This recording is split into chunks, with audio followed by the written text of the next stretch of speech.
Okay,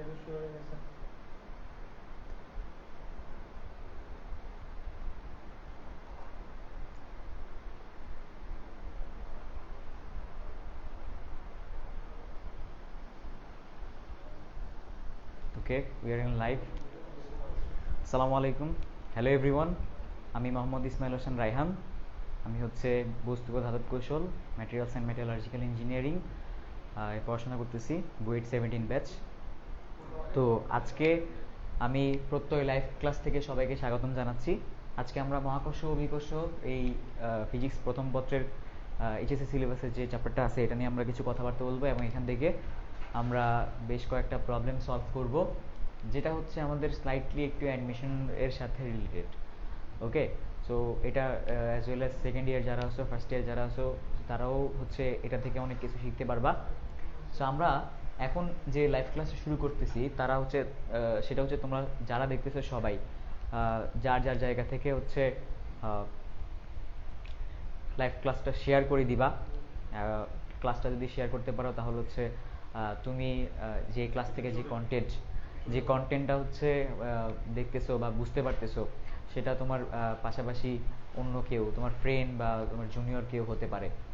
so এটা তাদের জন্য হেল্পফুল হবে, যে তারা এখান থেকে হয়তো কিছু একটা শিখতে পারবে। ওকে, সো আমরা যেখান থেকে যা কিছু শিখতে পারবো, যা কিছু শিখতে চেষ্টা করব, সব কিছু হচ্ছে একটা আনন্দের সাথে, একটা মজার সাথে জিনিসটা শেখার চেষ্টা করবো। তাহলে হচ্ছে এই জিনিসগুলো হচ্ছে আমাদের অনেকদিন ধরে হচ্ছে মনে থাকবে, লাস্টিং করবে অনেকদিন ধরে।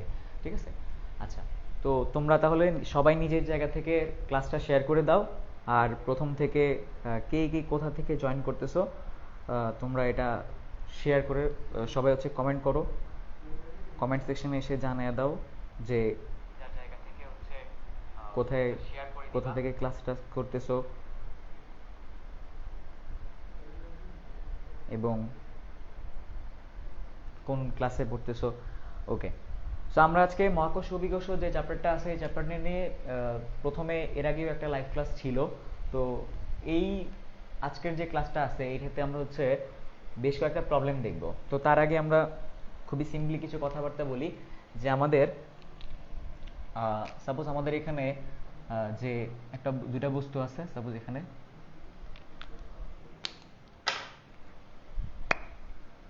তো এই দুইটা বস্তুর মধ্যে সাপোজ একটা যদি হয় M1, একটা যদি হয় M2, এবং তাদের মধ্যবর্তী দূরত্ব যদি হয় R, তখন তাদের মধ্যবর্তী যে আকর্ষণ বল, মহাকর্ষীয় আকর্ষণ বল বা গ্র্যাভিটেশনাল ফোর্স, সেটাকে আমরা বলি হচ্ছে G(m1 m2 divided by r²). তাহলে এটা হচ্ছে আমাদের দুইটা বস্তুর মধ্যে যে মহাকর্ষীয় বল সেটা। এখন এই মহাকর্ষীয় বলটা এই বস্তুর ভর এবং দূরত্বের উপর ডিপেন্ড করে, কিন্তু মহাকর্ষীয় বলটা কোনো মাধ্যমের উপর ডিপেন্ড করে না। ওকে, আচ্ছা। তো এই মহাকর্ষীয় বল সম্পর্কে আমরা জানি, আমাদের বেশ কিছু আইডিয়া আছে। মহাকর্ষীয় বল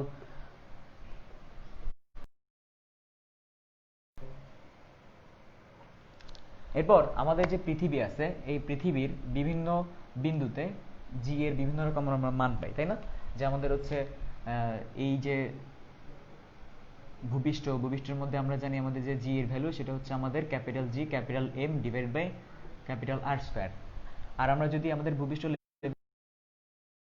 তাই উঠি, তাহলে এই বিন্দুতে আমরা যে জি এর মান পাবো সেটা হচ্ছে আমাদের G M divided by r+h²।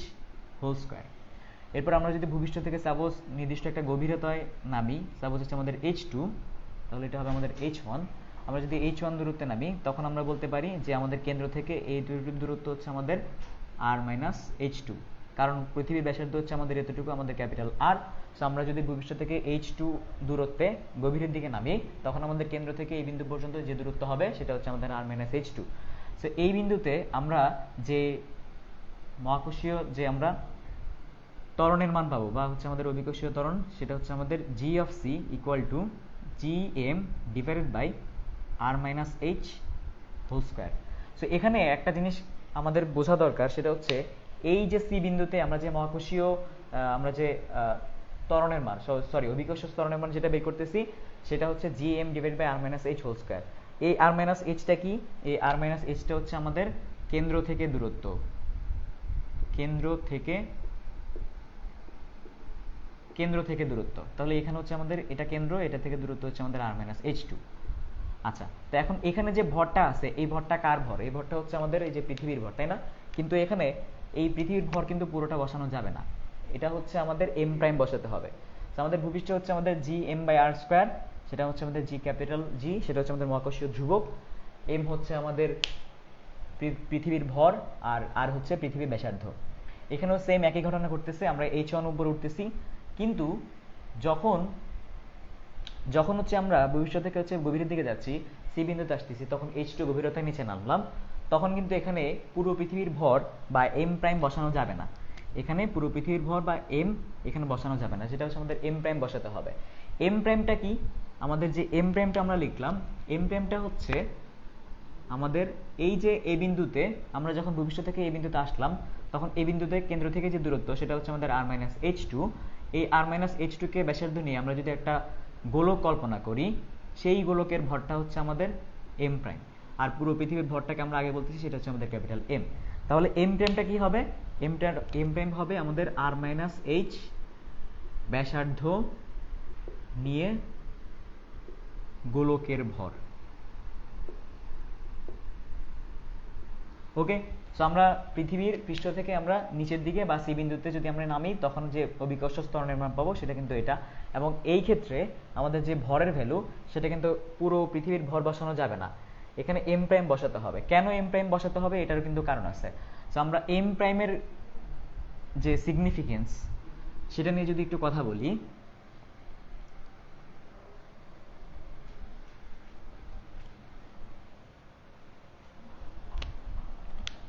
যে সাপোজ আমাদের এখানে পুরো পৃথিবী আছে, এবং পুরো পৃথিবী ভূপৃষ্ঠ থেকে আমরা এইচ গভীরতায় নিচে নামলে আমরা যেখানে একটা গোলক পাবো, তো সেই গোলকটা পাওয়ার পর কেন্দ্র থেকে আমাদের এখানে যে ব্যাসার্ধ সেটা হচ্ছে আর, আর কেন্দ্র থেকে এই বিন্দু, সাপোজ এটা হচ্ছে আমাদের এ বিন্দু, তো এই বিন্দুর যে দূরত্ব সেটা হবে আমাদের আর মাইনাস এইচ। তাহলে এইটুকু হচ্ছে আমাদের আর, এতটুকু এইচ, সো এতটুকু আমরা বলতে পারি হচ্ছে আমাদের আর মাইনাস এইচ। এখন এই যে আমরা এ বিন্দুতে যে কেন্দ্র থেকে দূরত্ব পাচ্ছি সেটা হচ্ছে আমাদের আর মাইনাস এইচ। এই আর মাইনাস এইচ ব্যাসার্ধ নিয়ে আমি যদি একটা গোলক কল্পনা করি, সেই গোলকের ভর কিন্তু হবে আমাদের এম প্রাইম, সেই গোলকের ভর হচ্ছে আমাদের এম প্রাইম। তাহলে এখন যদি আমরা বলি যে জি অফ এ সেটা হচ্ছে আমাদের G M prime divided by R minus H whole square, এই এম প্রাইমটা হচ্ছে এতটুকু অংশের ভর। তাহলে এম প্রাইম এতটুকু অংশের ভর কেন আমরা কাউন্ট করব, আমরা বাকি যে এতটুকু অংশের ভর কেন কাউন্ট করব না? কারণ এতটুকু অংশের ভর আমরা যদি এই যে গোলকের যে কোনো পৃষ্ঠের মধ্যে, সাপোজ আমরা যদি এই বিন্দুতে রাখি, এই বিন্দুতে, এই বিন্দুতে, এই বিন্দুতে, যে কোনো বিন্দুর উপর রাখি, তাহলে বাইরের যে ভরটুকু আছে এই ভরটুকু ওই বস্তুর উপর কোনো ইফেক্ট ফেলে না। বুঝতে পারতেছি? আমাদের এখানে আর মাইনাস এইচ ব্যাসার্ধ নিয়ে যে আমরা গোলক কল্পনা করলাম, এই গোলকের আমরা যে কোনো বিন্দুতে, সাপোজ এখানে রাখলাম, এখানে রাখলাম, এখানে রাখতেছি, যে কোনো বিন্দুতে আমি যদি কোনো একটা বস্তুকে রাখি, তাহলে ওই বস্তুর উপর বাইরের যে যতটুকু ভরটুকু আছে এই ভরটুকু দ্বারা এই বস্তুর উপর কোনো ইফেক্ট থাকবে না বা কোনো প্রভাব থাকবে না। কেন? কারণ হচ্ছে এখানে আমরা যদি চিন্তা করি, এই বাইরের ভরটুকু, সাপোজ এখানে একটা সাপোজ স্মল এম ভরের আমি একটা বস্তুকে রাখলাম, এটা হচ্ছে আমাদের সেই স্মল এম ভরের বস্তু।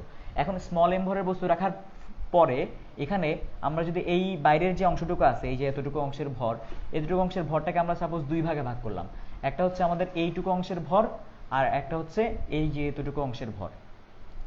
তাহলে এখানে দুইটা পার্টকে আমরা ভাগ করে ফেললাম। তাহলে এইটুকু অংশের ভর এই বস্তুটাকে একটা আকর্ষণ বল প্রয়োগ করবে, আর এই যে এতটুকু অংশ আছে এই এতটুকু অংশ এই বস্তুর উপর বল প্রয়োগ করবে। এখন আমরা যদি চিন্তা করি, এই ছোট যে অংশটুকু আছে এই ভরটুকু দ্বারা এই বস্তুর উপর যে বল প্রয়োগ হবে সেই বল প্রয়োগ কিন্তু কম হবে, কারণ এখানে বস্তুর ভর হচ্ছে কম, তাই না? সো এখানে যে এম আছে সেই এম এর ভ্যালুটাকে আমরা বলতেছিলাম হচ্ছে আমাদের এম ওয়ান, আর এতটুকু ভরকে বলতেছি হচ্ছে আমাদের এম টু। সো এখানে আমরা বুঝতে পারতেছি এই এম ওয়ান ভরের বস্তুর উপর এই স্মল এম ভরের যে আকর্ষণ বল বা মহাকর্ষ বল সেটা কি হবে, যেহেতু এখানে এম ওয়ান বা ভরটা কম, সো ভর কম হওয়ার কারণে এখানে আকর্ষণ বলটাও কি হবে বা এফ ওয়ান বলটাও কিন্তু কম হবে।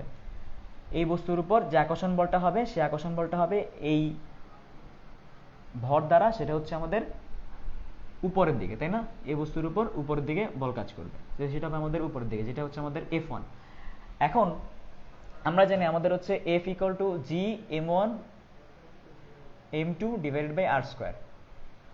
সো আমরা জানি আমাদের মহাকর্ষ বল হচ্ছে ভরের সমানুপাতিক এবং দূরত্বের বর্গের ব্যস্তানুপাতিক। ভর বাড়লে বলের পরিমাণ বাড়বে, ভর কমলে বলের পরিমাণ কমবে। একইভাবে দূরত্ব হচ্ছে বাড়লে বল কমবে, দূরত্ব কমলে বল বাড়বে। কিন্তু এখানে যদি আমরা দেখি আমাদের এই ভরের পরিমাণ হচ্ছে কি, ভরের পরিমাণ কম। সো ভরের পরিমাণ কম হওয়ার কারণে এই ভরটুকু দ্বারা এই বস্তুর উপর যে আকর্ষণ বল, সেই আকর্ষণ বলটা কি হবে, কম হওয়ার কথা। কিন্তু এই বস্তুর থেকে বা এতটুকু পার্ট থেকে এই বস্তুর যে মধ্যবর্তী দূরত্ব, সেই দূরত্বটুকু আবার কি, দূরত্বটুকু কিন্তু আবার হচ্ছে আমাদের কম। সো m1টা কম, দূরত্বটাও কম, ফলে এখানে দূরত্ব কম হওয়ার কারণে কিন্তু বল বেড়ে যাবে। সো আমাদের এখানে f1টা পাবো, সেই f1টা হচ্ছে আমাদের বেড়ে যাবে। আর সেকেন্ডলি আমাদের যে এই পার্টটুকু আছে, এই পার্টটুকু দ্বারা যে ভরটা আছে, এই পার্টটুকু যে ভর, সেই m2, এই m2 ভরটুকু কিন্তু বিশাল একটা ভর। সো বিশাল একটা ভরের জন্য আমরা এখানে যে বলটুকু পাবো, সেই বলটুকু কিন্তু বিশাল হবে। এবং এই বলের ডিরেকশন কোন দিকে হবে, এই সবটুকু বলের ভর কেন্দ্র আমরা সাপোজ এই জায়গায় চিন্তা করলাম, আমরা এখানে চিন্তা করার পরে এই বলটুকু হবে কিন্তু নিচের দিকে। সো f1 হবে উপরের দিকে এবং f2 হবে আমাদের নিচের দিকে। সো f1 f2 পরস্পর বিপরীত দিকে কাজ করতেছে। আর এখানে এই যে এখান থেকে এই বস্তুর দূরত্ব যেহেতু আমাদের r2 এবং এই দূরত্বটা কিন্তু অনেক বেশি, ফলে এখানে f2 এর পরিমাণও কিন্তু আবার কমে যাবে। তো আমরা এখানে যেটা দেখলাম সেটা হচ্ছে আমাদের এই ছোট অংশ দ্বারা এই বস্তুর উপর বল কম হবে, কিন্তু দূরত্ব কম হওয়ার কারণে বলের পরিমাণ বেড়ে যাবে। আবার এখানে এই অংশটুকু দ্বারা বা এই বিশাল ভরের অংশটুকু দ্বারা বলের পরিমাণ সেটা কিন্তু বেশি হবে, কিন্তু এখানে দূরত্ব কম হওয়ার কারণে বলের পরিমাণ আবার কমে যাবে।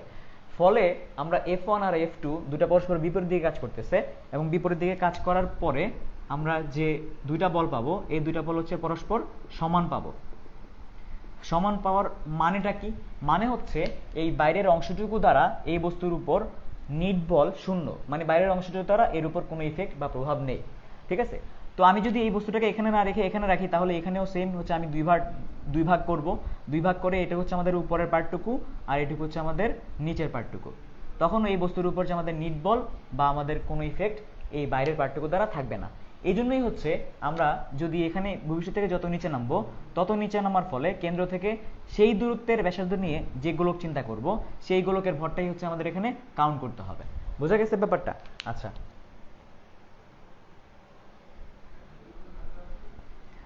ওকে, এখন আমরা যদি একটা ম্যাথ দেখি, খুবই ইম্পর্টেন্ট একটা ম্যাথ আমাদের এইচএসসি অথবা অ্যাডমিশনের জন্য, খুবই ইম্পর্টেন্ট একটা ম্যাথ। যে সাপোজ আমাদের এখানে পৃথিবী আছে, তো এই পৃথিবীর আমাদের এটা হচ্ছে আমাদের কেন্দ্র থেকে যে পৃষ্ঠ পর্যন্ত দূরত্ব, সেটা হচ্ছে আমাদের ক্যাপিটাল আর। আর এই পৃথিবীর এক প্রান্ত থেকে অন্য প্রান্ত পর্যন্ত আমরা সাপোজ একটা টানেল খুঁড়বো। ঠিক আছে, একটা টানেল খুঁড়বো, সেটা হচ্ছে এই প্রান্ত থেকে ওই প্রান্ত পর্যন্ত। তো টানেলটা খোঁড়ার পরে আমাদের এই উপর থেকে সাপোজ কোনো একটা বস্তুকে আমরা উপর থেকে ফেলে দিলাম, তো ফেলে দেওয়ার পরে সেটা হচ্ছে একটা সময় গিয়ে এখানে পৌঁছাবে। তো আমরা বললাম এই যে টানেলটা দিয়ে এই বস্তুটা পৌঁছাবে, পৌঁছানোর পর সার্টেন একটা ডিস্টেন্স, সেটা হচ্ছে কেন্দ্র থেকে যে দূরত্ব, সেটা হচ্ছে আমাদের স্মল আর। তো এই স্মল আর দূরত্বে এই বস্তুর আমাদের এখানে বল কত হবে, তারপর হচ্ছে আমাদের এই স্মল আর দূরত্বে এই বস্তুর বেগ কত হবে, কেন্দ্রে বেগ কত হবে। আর এই টানেল বরাবর এই বস্তুটা যেহেতু এখান থেকে এখানে আসতেছে, তখন কিন্তু এই বস্তুটা এখানে আসার পর্যন্ত তার কতটুকু সময় লাগবে, সেই সময়টাও আমাদের বের করতে বলছে। সো এই এতগুলো ইনফরমেশন হচ্ছে আমরা এখান থেকে বের করবো। সো কিভাবে এই ম্যাথটা চিন্তা করতে পারি আমরা, আমাদের এখানে আমরা যদি চিন্তা করি যে আমাদের এখানে পৃথিবীর এক প্রান্ত থেকে অন্য প্রান্ত পর্যন্ত আমরা কি করব, একটা টানেল খুঁড়বো। সো টানেল করার পরে আমরা যদি চিন্তা করি, এটা হচ্ছে একটা থিওরিটিক্যাল ব্যাপার স্যাপার, এখনো এটা প্র্যাকটিক্যালি সম্ভব হয় না। সায়েন্টিস্টরা এখনো এটা ট্রাই করতেছে, হয়তো ইনশাল্লাহ একদিন এটা পসিবল হয়ে যাবে। আচ্ছা, তো এখন এই ব্যাপারটা যেহেতু টানেল খুঁড়তেছে, এখন এই যে ঘটনাটা ঘটতেছে, এই ঘটনাটা ঘটার সময় আমরা যখন এই ভ্যালুগুলো বের করব, একটা বল বের করব, বেগ বা হাবিজাবি যত কিছু বের করব, সব কিছু করার সময় এখানে আমাদের পৃথিবীটাকে কিন্তু অনেক কিছু শর্ত মানতে হবে। ঠিক আছে, কি কি শর্ত মানতে হবে, আমাদের পৃথিবীর উপর যে শর্তগুলো, সেটা হচ্ছে এক নম্বরে পৃথিবীকে আমরা সুষম ঘনত্বের গোলক চিন্তা করব। ঠিক আছে, পৃথিবীটাকে আমরা সুষম ঘনত্বের একটা গোলক চিন্তা করতে হবে, যে সব জায়গায় তার আকৃতি সব সমান, দূরত্বগুলো সব সমান কেন্দ্র থেকে, আর হচ্ছে সব জায়গায় ভর এবং ঘনত্ব সমান। এই যে এটা হচ্ছে আমাদের সুষম আকৃতির পৃথিবী। আচ্ছা, তারপর হচ্ছে এই যে টানেলটা ঘুরবো, এই টানেলটা ঘোরার একদম এখান থেকে এখান পর্যন্ত তার প্রত্যেকটা যে মানে যে পার্শ্ব বা এখানে যে মাটিগুলো থাকবে বা লেয়ার থাকবে, সেগুলো হচ্ছে আমাদের স্থিতিস্থাপক হতে হবে, পূর্ণ স্থিতিস্থাপক হতে হবে। এটা হচ্ছে আমাদের 2 নম্বর শর্ত। ঠিক আছে, মানে কোথাও গিয়ে বস্তুটা হচ্ছে আমাদের কি হবে, মানে লেগে থাকতে পারবে না, সেটা হচ্ছে এক প্রান্ত থেকে অন্য প্রান্ত যেতে পারবে, এরকম একটা সিস্টেম থাকতে হবে। এই হচ্ছে আমাদের সেই টানেলের বৈশিষ্ট্য, যে সেটা হচ্ছে আমাদের স্থিতিস্থাপক থাকতে হবে, ঠিক আছে, এক প্রান্ত থেকে ঠিক অন্য প্রান্ত পর্যন্ত পৌঁছাতে পারবে। আচ্ছা, আর 3 নম্বর শর্ত হচ্ছে আমাদের যে পৃথিবীটা হচ্ছে, আমরা জানি পৃথিবী তার নিজ অক্ষের চারদিকে 24 ঘন্টা পর পর একবার প্রদক্ষিণ করতে থাকে, কিন্তু এই প্রবলেম সলভ করার সময় আমরা পৃথিবীটাকে স্থির ধরতে হবে, ঠিক আছে। আচ্ছা, তো এই মোটামুটি শর্তগুলো মানার পরে আমরা এই প্রবলেমটা সলভ করতে পারি। তো আমরা ধরে নেই এই মোমেন্টে আমরা জানি পৃথিবী ভূমিষ্ঠ থাকা অবস্থায় কোনো বস্তুকে যদি ছেড়ে দেই, তাহলে সেই টানেল বরাবর তার কেন্দ্র বরাবর যে আকর্ষণ বল, সেই আকর্ষণ বলের কারণে তার নিচের দিকে যেতে থাকবে, তাই না? এখন যখন নিচের দিকে যেতে থাকবে তখন হচ্ছে তার কি হবে, আমরা জানি যে আমাদের এই মোমেন্টে আমাদের জি এর মান হচ্ছে আমাদের 9.8 metre per second square. So এই মোমেন্টে তার ত্বরণ হচ্ছে সব থেকে বেশি, ফলে এখান থেকে যে এই বস্তুটা এখানে আসবে সে অনেক ত্বরণ নিয়ে নিচের দিকে নামবে। কিন্তু যখন কেন্দ্রের দিকে আসতে থাকবে তা কেন্দ্রে কিন্তু তার জি এর মান কি হয়, কেন্দ্রে কিন্তু জি এর মান হয়েছে আমাদের 0 metre per second square. So এখানে কিন্তু আমাদের কেন্দ্রে যে ত্বরণের মান সেটা কিন্তু কমে যাবে, ফলে উপর থেকে নিচে নামতে নামতে নামতে যখন এই বিন্দুতে আসবে তখন তার ত্বরণের মান কিন্তু কমে যাবে, একদম জিরো হয়ে যাবে। কিন্তু এখানে কিন্তু তার বেগটা কি ছিল, এখানে কিন্তু তার বেগটা ছিল হচ্ছে আমাদের 0, এখানে তার বেগটা ছিল হচ্ছে 0 মিটার পার সেকেন্ড। আর এখান থেকে নামতে নামতে বেগটা হচ্ছে কি হতে থাকবে, তার ত্বরণ হচ্ছে থাকতেছে, ত্বরণ থাকার ফলে তার বেগটা হচ্ছে বাড়তে থাকবে, বাড়তে বাড়তে বাড়তে বাড়তে বাড়তে বাড়তে এই মোমেন্টে একটা বেগ থাকবে, তার ত্বরণ হয়ে যাবে 0, মানে বেগ বৃদ্ধির হার হয়ে যাবে 0, কিন্তু এখানে কিন্তু তার একটা বেগ থাকবে। আচ্ছা, তো এখানে যেহেতু একটা বেগ থাকবে, তার ত্বরণ 0 হওয়ার পরেও তার গতি জড়তার জন্য সে নিচের দিকে যেতে চাইবে, ফলে তার বেগটা হচ্ছে কি, পৃথিবী যেহেতু তার কেন্দ্রের দিকে টানতে চায়, বস্তুটা হচ্ছে তার নিচের দিকে যেতে চায়, ফলে তার উপর হচ্ছে একটা টান প্রয়োগ করবে পৃথিবী, তাই না? তো টান প্রয়োগ করার ফলে সে যেহেতু উপর থেকে নিচের দিকে যাচ্ছে, তার গতি জড়তার জন্য এখানে যে বিশাল একটা ভেলোসিটি সে পাবে, সেই ভেলোসিটি নিয়ে সে গতি জড়তার নিচের দিকে যেতে থাকবে, নিচের দিকে যেতে যেতে যেতে আবার সে হচ্ছে এই মোমেন্টে চলে আসবে। এখন এই মোমেন্টে চলে আসার পর তার কি হবে, তার ত্বরণ কিন্তু আবার 9.8 মিটার পার সেকেন্ড স্কোয়ার হয়ে যাবে। তো আমরা বুঝতে পারতেছি যখন এই মোমেন্ট থেকে এখানে আসবে তখন তার ত্বরণ হচ্ছে আবার ম্যাক্সিমাম হয়ে যাবে, ত্বরণ ম্যাক্সিমাম হয়ে যাওয়ার পরে তার হচ্ছে বেগটা আবার এখান থেকে এখানে আস্তে আস্তে 0 হয়ে যাবে। এই ব্যাপারটাকে তাহলে আমরা কি চিন্তা করতে পারি, এই ব্যাপারটাকে আমরা এভাবে চিন্তা করতে পারি, উপর থেকে যখন এই বস্তুটা নিচের দিকে নামতেছে তখন তার বেগ বাড়তে বাড়তে বাড়তে বাড়তে একসময় ম্যাক্সিমাম হয়ে গেছে, ম্যাক্সিমাম থেকে আবার কমতে কমতে সেটা আবার 0-তে চলে আসছে। আর এখানে তার ত্বরণটা ছিল ম্যাক্সিমাম, ত্বরণটা কমতে কমতে কমতে হয়ে গেছে এখানে 0, এবং ত্বরণটা আবার এখান থেকে বাড়তে বাড়তে হয়ে গেছে ম্যাক্সিমাম। ওকে, আচ্ছা, তো এখন আমরা যদি একটু চিন্তা করি যে আমাদের এখানে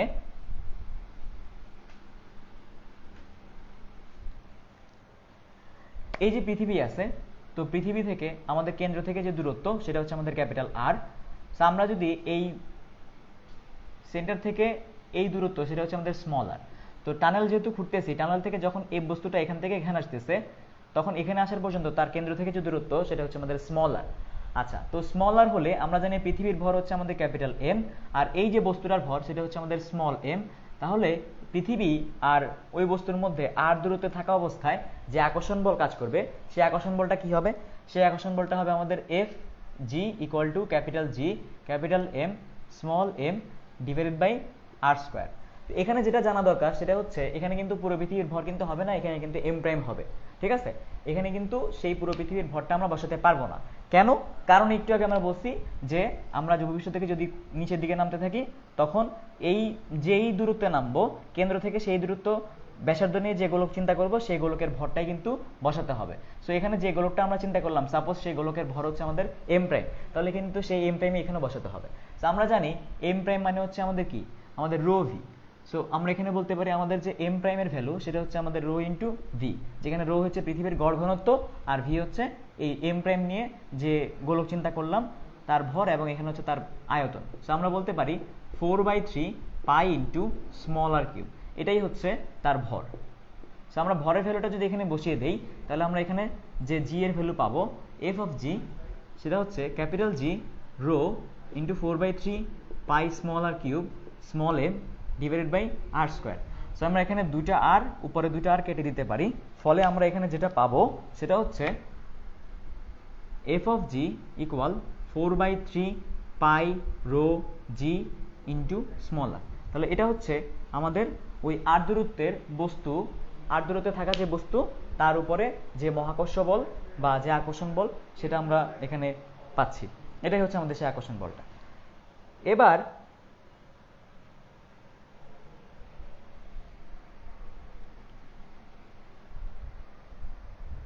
এখন আমাদের বেগটা বের করতে হবে।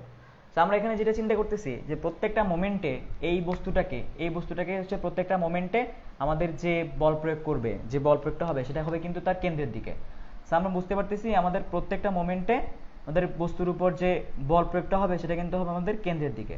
কিন্তু আমাদের এখানে যে দূরত্ব, সেই দূরত্ব কিন্তু আমরা কেন্দ্র থেকে বাইরের দিকে চিন্তা করি, কেন্দ্র থেকে বাইরের দিকে চিন্তা করি। আমরা জানি আমাদের বল হচ্ছে একটা ভেক্টর রাশি এবং দূরত্ব হচ্ছে একটা ভেক্টর রাশি, কিন্তু তাদের দিক এখানে কিন্তু পরস্পর বিপরীত। তো এখানে আমাদের বলের দিক আর সরণের দিক বা দূরত্বের দিক যেহেতু পরস্পর বিপরীত, তো এখানে আমাদের একটা কাজ করতে হবে, যেটা হচ্ছে আমাদের F of G 4/3 pi rho capital G into small R, এটার আগে একটা মাইনাস দিতে হবে। এই মাইনাসটার সিগনিফিকেন্সটা কি? এই মাইনাসটার সিগনিফিকেন্স হচ্ছে আমাদের এখানে বল আর সরণের দিক হচ্ছে পরস্পর বিপরীত। বল হচ্ছে আমাদের পরস্পর হচ্ছে কেন্দ্রের দিকে সবসময়, আর আমাদের যে দূরত্ব বা ব্যাসার্ধের দিক হচ্ছে কেন্দ্র থেকে বাইরের দিকে। ফলে এখানে আমাদের একটা নেগেটিভ দিতে হবে। আমরা জানি আমাদের স্প্রিং এর জন্য আমাদের একটা বল, প্রত্যয়নী বল এবং সরণের মধ্যে একটা সম্পর্ক আছে, তাই না? তাহলে স্প্রিং এর জন্য আমাদের যে প্রত্যয়নী বল আর সরণের মধ্যে যে সম্পর্ক সেটা হচ্ছে F = -kx, যেখানে k ছিল আমাদের স্প্রিং ধ্রুবক।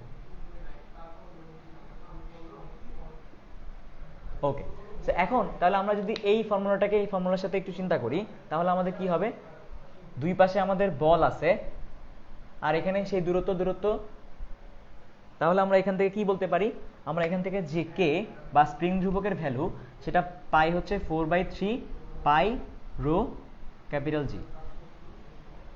আচ্ছা,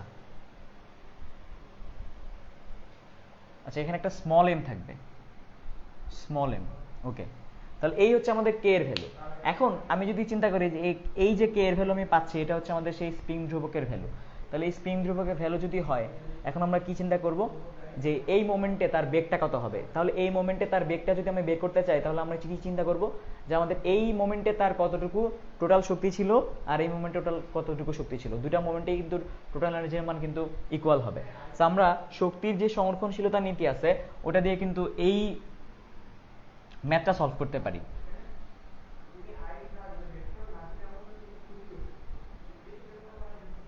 আমরা এখান থেকে যেটা পাচ্ছি, আমাদের কে এর ভ্যালু সেটা হচ্ছে 4/3 pi rho capital G into small M.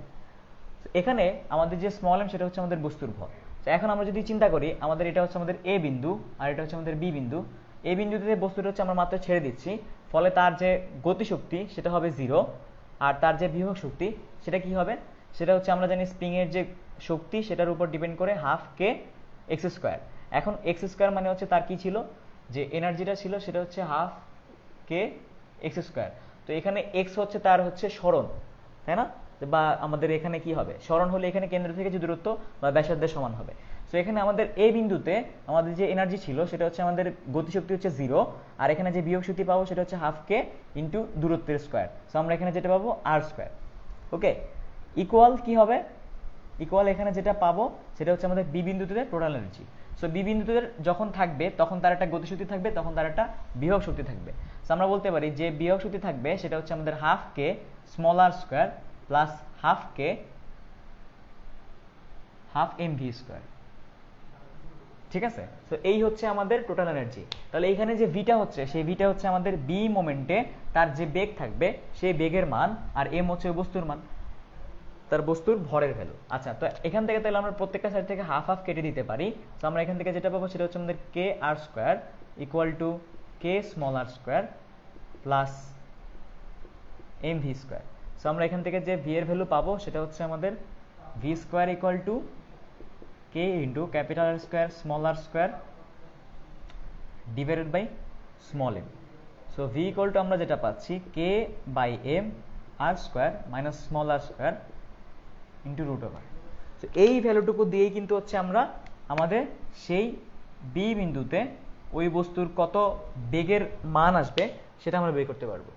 ঠিক আছে, তো এই হচ্ছে আমাদের সেই বি বিন্দুতে বেগের ভ্যালু। আমরা ক্যাপিটাল আর এর ভ্যালু জানি, স্মল আর এর মান যদি আমাদের বলে দেওয়া থাকে তাহলে আমরা এখানে বসিয়ে দিব, স্মল এম এর মান যদি আমরা জেনে যাই তাহলে এখানে বসিয়ে দিলে কিন্তু আমরা, আর কে এর ভ্যালু আমরা আগে থেকে জানি, তাহলে কে এর ভ্যালু এখানে আমরা বসিয়ে দিলে আমরা বি বিন্দুতে কতটুকু বেগের মান পাবো ওই বস্তুর সেটা কিন্তু বের করতে পারবো।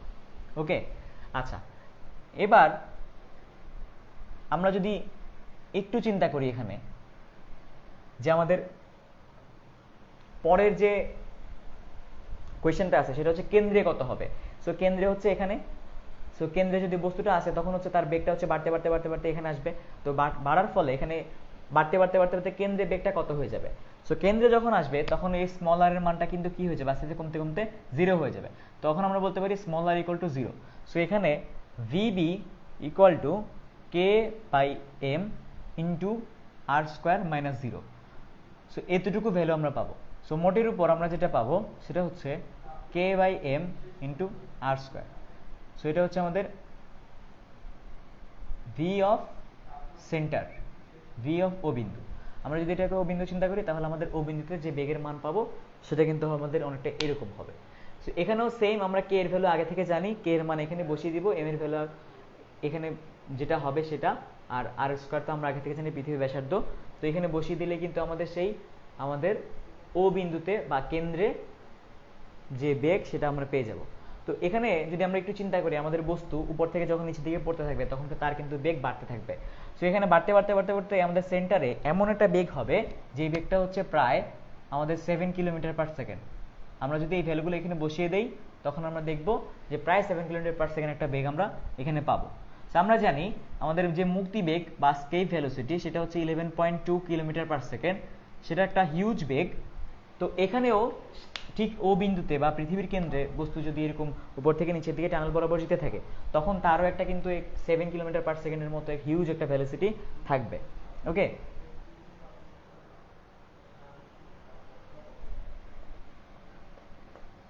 আচ্ছা, তো এরপর টানেলের এই পয়েন্ট থেকে এই পয়েন্ট পর্যন্ত যেতে যে সময়টা লাগবে সেই সময়টা কত হবে সেটা আমাদের বের করতে বলতে হবে। সো এই সময়টা আমরা কিভাবে বের করবো, আমরা একটু আগে দেখলাম যে কে এর ভ্যালু বা স্প্রিং ধ্রুবকের ভ্যালু পাইছি, সেটা হচ্ছে আমাদের 4/3 pi rho capital G into small M. তাহলে এটা হচ্ছে আমাদের সেই স্প্রিং ধ্রুবক বা এখানে যে আমরা সমানুপাতিক ধ্রুবক পাচ্ছিলাম তার ভ্যালু। সো এখান থেকে আমরা কি করতে পারি, আমরা স্প্রিং এর জন্য একটা ফর্মুলা জানি যেটা হচ্ছে আমাদের 2 pi into root over M by K. So এটা হচ্ছে আমাদের স্প্রিং এর জন্য পর্যায়কালের সূত্র, যেখানে এম হচ্ছে ওই যে বস্তু থাকবে বা ব্লক থাকবে তার ভর, আর কে হচ্ছে আমাদের স্প্রিং ধ্রুবকের ভ্যালু। সো এখানে আমরা এটা যদি এটার সাথে রিলেট করতে পারি তাহলে এখানে আমরা T equal to 2 pi into root over M এর ভ্যালু জানি, আর এখানে কে এর ভ্যালু হচ্ছে 4/3 pi rho capital G into small M. তো স্মল এম কাটাকাটি হয়ে যাবে, ফলে আমরা এখান থেকে যেটা পাবো root over of 3/4 pi rho capital G. So এখানে আমরা জানি এটা হচ্ছে আমাদের পাই তো কনস্ট্যান্ট, রো হচ্ছে পৃথিবীর গড় ঘনত্ব, আর জি হচ্ছে আমাদের মহাকর্ষীয় ধ্রুবক। সো এই সবগুলো হচ্ছে আমাদের নোন ভ্যালু। আমরা যদি এই সবগুলো ভ্যালু যদি এখানে এই সমীকরণে বসিয়ে দেই তখন এখানে প্রায় যে টি এর ভ্যালু যেটা আসবে সেটা হচ্ছে 84.63 মিনিট। ওকে, তার মানে হচ্ছে এই যে টানেল বরাবর আমি হচ্ছে একটা বস্তুকে এই পয়েন্ট থেকে এই পয়েন্টে নিয়ে আসার পরে সেটা আবার এখানে যাবে, এই বস্তুটা যদি আবার ঠিক এখান থেকে এখানে আসার পর ঠিক এই বিন্দুতে ফিরে আসে তখন তার হচ্ছে টোটাল 84.63 সেকেন্ড 60 মিনিট সময় লাগবে। তো তাহলে এটা হচ্ছে আমাদের পর্যায়কাল, মানে হচ্ছে এই বিন্দু থেকে বস্তুটা হচ্ছে গিয়ে বি বিন্দুতে যাবে আবার ঠিক এই বিন্দুতে ফিরে আসবে।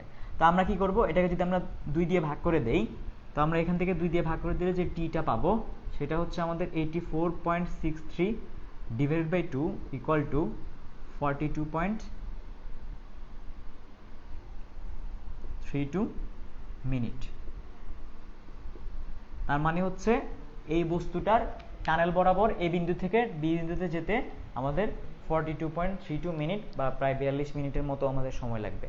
ঠিক আছে, সো তোমরা চাইলে এখনই ট্রাই করতে পারো যে আমাদের পৃথিবীর এক প্রান্ত থেকে যে যার জায়গা থেকে একটা টানেল খুঁড়তে পারো, এবং টানেল খুঁড়লে সেটা হচ্ছে যে পৃথিবীর অপর প্রান্তে, অর্থাৎ বাংলাদেশের অপর প্রান্তে, কি বাংলাদেশের অপর প্রান্তে হচ্ছে আমাদের সেই রাশিয়া, মস্কো।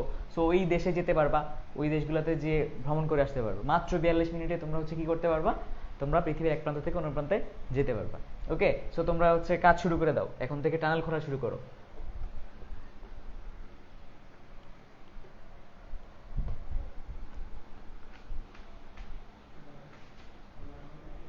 সো আমাদের সাথে তোমরা কারা কারা আসো এখন পর্যন্ত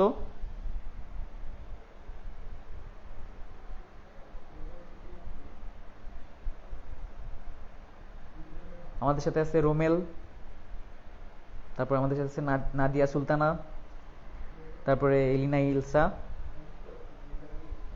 তো তোমরা যারা যারা আসো সবাই ক্লাস শেয়ার করে দাও, আমরা আরো কিছু ইন্টারেস্টিং জিনিসপত্র দেখব। ওকে, সো আমরা যদি একটু চিন্তা করি আমাদের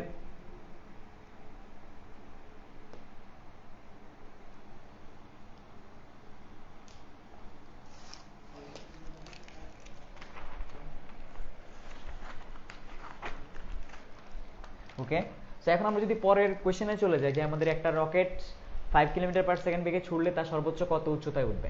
সো আমাদের পৃথিবী থাকবে, পৃথিবী থেকে 5 কিলোমিটার পার সেকেন্ডে একটা বস্তুকে আমি সাপোজ হচ্ছে উপর দিকে যদি ছুঁড়ে মারি, তখন সেটা হাইয়েস্ট কতটুকু উচ্চতায় উঠবে। তো আমরা নর্মালি যদি এটা চিন্তা করি যে এরকম আমাদের সাপোজ এখানে একটা পৃথিবী থাকবে, পৃথিবী থেকে যদি আমি একটা বস্তুকে 5 কিলোমিটার পার সেকেন্ড উপরের দিকে নিক্ষেপ করি, তখন সে সার্টেন একটা উচ্চতায় উঠবে, উঠে গিয়ে হচ্ছে থেমে যাবে, তাই না? তার বেগ হয়ে যাবে আমাদের এখানে 0 মিটার পার সেকেন্ড হয়ে যাবে।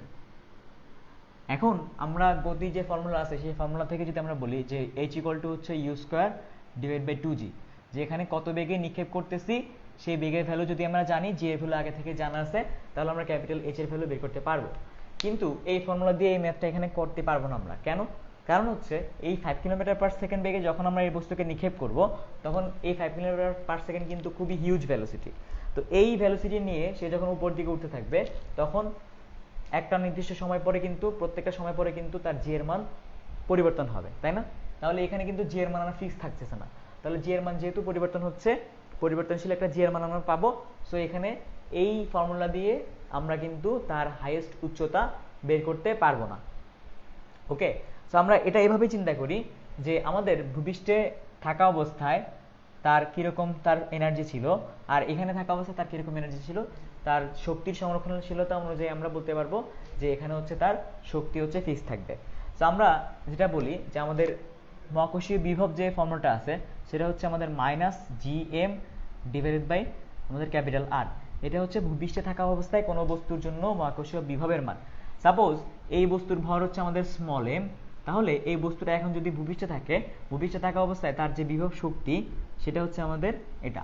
সো এটা হচ্ছে 1 কেজি ভরের জন্য কতটুকু কাজ করতে হয় সেটা, আর আমরা যদি এখানে বলি এম কেজি ভরের জন্য যতটুকু কাজ করতে হয় সেটা হচ্ছে আমাদের minus G capital M small M divided by capital R. তাহলে এটা হচ্ছে আমাদের বিভব শক্তি, তখন এটা আর ভি থাকবে না, তখন এটা হয়ে যাবে আমাদের ইউ। আচ্ছা, কারণ আমরা জানি হচ্ছে আমাদের ডাব্লিউ বাই এম সেটাই হচ্ছে আমাদের V. So W equal to হচ্ছে আমাদের ভি ইন্টু এম, আর এই ডাব্লিউটাই হচ্ছে কতটুকু কাজ করতে হয় বা হচ্ছে আমাদের কতটুকু শক্তি জমা হয় সেটা। তাহলে এই শক্তিটাই হচ্ছে আমাদের ওই বস্তুর উপর পৃষ্ঠে থাকা অবস্থায় তার মধ্যে কতটুকু বিভব শক্তি জমা হবে। এখন আমি যদি এই বস্তুটাকে এই এই জায়গা থেকে ঠিক 5 কিলোমিটার পার সেকেন্ড বেগে উপরের দিকে নিক্ষেপ করি, তাহলে কি হবে? তাহলে সে উপরের দিকে উঠতে থাকবে, উঠতে উঠতে উঠতে উঠতে এক সময় তার হচ্ছে বেগটা শূন্য হয়ে যাবে। কেন? কারণ পৃথিবী তাকে নিচের দিকে টানে, পৃথিবীর আকর্ষণ বলকে কাটিয়ে সে উপর দিকে উঠতে উঠতে এক সময় তার বেগ শূন্য হয়ে যাবে। ফলে আমরা যদি এখানে চিন্তা করি তার এ বিন্দুতে কতটুকু তার শক্তি আর বি বিন্দুতে কতটুকু শক্তি থাকবে, সেই দুইটা শক্তির ভ্যালু কিন্তু পরস্পর ইকুয়াল হবে শক্তির সংরক্ষণশীলতা অনুযায়ী। তো আমরা চিন্তা করি এ বিন্দুতে আমাদের কতটুকু শক্তি থাকবে, সেটা যে এ বিন্দুতে তার যে বিভব শক্তি থাকবে সেটা হচ্ছে minus G capital M small M divided by হচ্ছে আমাদের ক্যাপিটাল আর। এটা হচ্ছে তার বিভব শক্তির ভ্যালু। আর এই বিন্দুতে আমরা তাকে কি করতেছি, একটা গতি দিয়ে হচ্ছে একটা ভ্যালোসিটি দিয়ে উপরের দিকে নিক্ষেপ করতেছি, তার মানে তার হচ্ছে বিভব শক্তি থাকবে। সো আমরা বলতে পারি হাফ এম ভি স্কোয়ার, যেখানে ভি হচ্ছে সে 5 কিলোমিটার পার সেকেন্ড। আচ্ছা, তো এখন তাহলে এই ভ্যালুটুকু ইকুয়াল কি হবে আমাদের ঠিক বি বিন্দুতে একদম 5 কিলোমিটার পার সেকেন্ড থেকে উপর দিকে উঠতে উঠতে ঠিক কতটুকু উঠবে, সেই জায়গায় তার যে বিভব শক্তি হবে সেই বিভব শক্তির ভ্যালু কি হবে?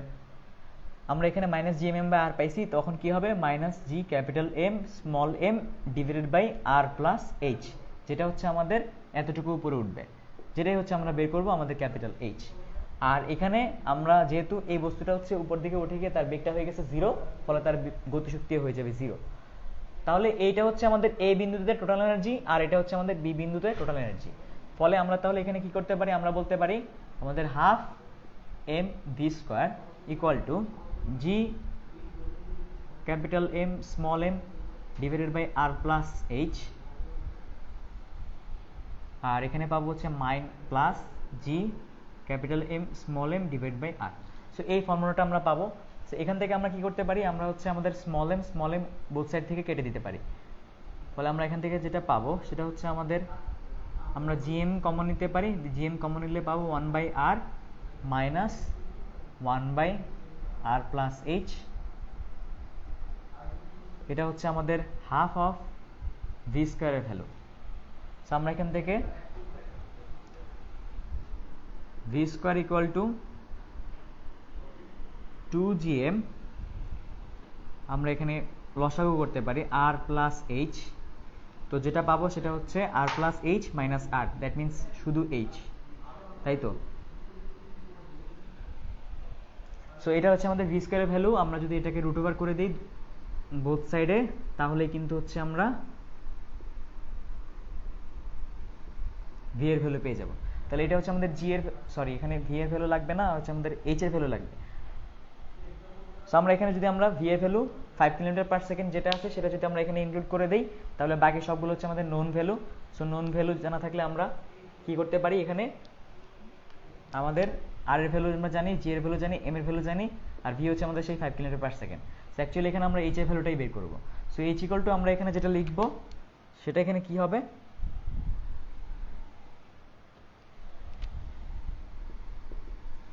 এইচ ইকুয়াল টু হবে V square into R plus H divided by 2 into G M. So এইটা হচ্ছে আমাদের এইচ এর ভ্যালু। সো আমরা এখানে বাকি সবগুলো ভ্যালু বসিয়ে দিলেই আমাদের সর্বোচ্চ কতটুকু উচ্চতায় বস্তুটা উঠবে সেই ক্যাপিটাল এইচ এর ভ্যালু আমরা এখান থেকে পেয়ে যাব। ওকে, তাহলে এই সব ক্ষেত্রে আমরা কখন এই ম্যাথগুলা বা এই ফর্মুলাটা ইউজ করবো, বিভব শক্তির এই ফর্মুলা, সেটা হচ্ছে আমরা কীভাবে মনে রাখতে পারি। আমরা মনে রাখবো এইভাবে, যখন আমাদের জি এর পরিবর্তন বা জি এর পরিবর্তন হবে, এরকম কোনো কেস থাকবে, এরকম কোনো গতি থাকবে বস্তুর, তখন আমরা এই জি এর মান সম্বলিত কোনো সূত্র ব্যবহার করতে পারবো না। ছোট একটা জিনিস যদি আমরা একটু খেয়াল করি, যেটা হচ্ছে আমাদের small G equal to capital G capital M divide by R square, এটা হচ্ছে ভূপৃষ্ঠে থাকা অবস্থায় কতটুকু অভিকর্ষ ত্বরণ থাকবে তার মান। এখন এটাকে যদি আমরা একটু চিন্তা করি যে আমাদের g R square equal to capital G capital M, তাহলে একটু যদি আমরা চিন্তা করি আমাদের ডান পাশের যে ক্যাপিটাল জি সেটা কিন্তু পৃথিবীর মহাকর্ষীয় ধ্রুবকের ভ্যালু, আর এম হচ্ছে আমাদের পৃথিবীর ভর। সো পুরো জিনিসটাই কিন্তু কনস্ট্যান্ট বা ধ্রুবক। ফলে আমরা এখানে এটাকে আমরা কে বলতে পারি, যেটা হচ্ছে আমাদের একটা ধ্রুবক। তাহলে এখানে জি আর স্কোয়ারটাও কিন্তু ধ্রুবক, তাই না? আচ্ছা, তো এখন তাহলে আমরা যেটা বলবো, আমরা যদি ভূপৃষ্ঠ থেকে উপরের দিকে উঠতে থাকি তখন আমাদের জি এর ভ্যালু হচ্ছে কমতে থাকবে, কিন্তু এইচ এর ভ্যালু হচ্ছে বাড়তে থাকবে, তাই না? তো আমরা ভূপৃষ্ঠ থেকে যত উপরে উঠবো তত তার জন্য যে জি এর ভ্যালু পাবো সেটা হচ্ছে আমাদের G M divided by R plus H whole square. So এটা কিন্তু আমাদের জি এইচ এর ভ্যালু। তো এখানেও আমরা সেম বলতে পারি যে জি এম ইকুয়াল টু আমাদের G H into R plus H whole square. So এখানে বুঝতেই পারতেছি আমরা যত উপর দিকে উঠতেছি আমাদের এই ভ্যালুটুকু হচ্ছে বাড়তেছে, আর আমাদের জি এর যে ভ্যালুটুকু আছে সেটা কিন্তু আমাদের কমতেছে, ঠিক আছে? ফলে আমরা এখানে যেই মানটা পাবো সেই মানটা কিন্তু সেই জি এম এর সমান হচ্ছে, যেটাকে আমরা চাইলে ওই স্মল জি আর স্কোয়ার বলতে পারি, যেটা হচ্ছে আমাদের ভূপৃষ্ঠের জি এর মান এবং ভূপৃষ্ঠের আর এর মান। সো আমরা এখানে এটা মনে রাখবো, যদি এই আমাদের জি এর মান চেঞ্জ হবে এরকম কোনো বেগ থাকে, তখন কিন্তু আমাদের এই মহাকর্ষীয় এই সূত্রগুলো কিন্তু ব্যবহার করতে হবে, অথবা আমাদের মহাকর্ষীয় যে বিভব শক্তি সেটা ব্যবহার করতে হবে। যদি এরকম জি এর মান অনেক বেশি চেঞ্জ হবে না, সাপোজ হচ্ছে কম বেগে যদি কোনো বস্তুকে আমরা গতিপ্রাপ্ত দেই, তখন হচ্ছে কিন্তু তার যে নর্মাল সূত্র, গতি সূত্রগুলো কিন্তু আমরা ম্যাথ করতে পারি। ওকে, সো তোমরা যারা এতক্ষণ ছিলা ক্লাস করছো,